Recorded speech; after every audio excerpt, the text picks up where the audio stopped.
Nandito po kami sa Inasal. Ayan, kumakain po kami ng Mang Inasal. At ang in-order ko is itong yempo na sa Mang Inasal. Ayan nga po.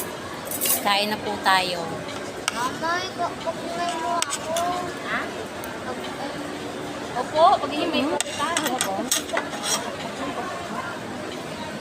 Ano na yung ano? Paano yung sangkal sabaw? Thank you. Ay mo ko. Ay mo ko.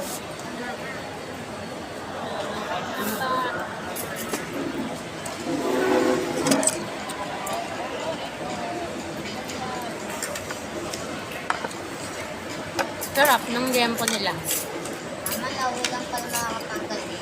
Masarap yung lempo nila. Hindi rin naman tayo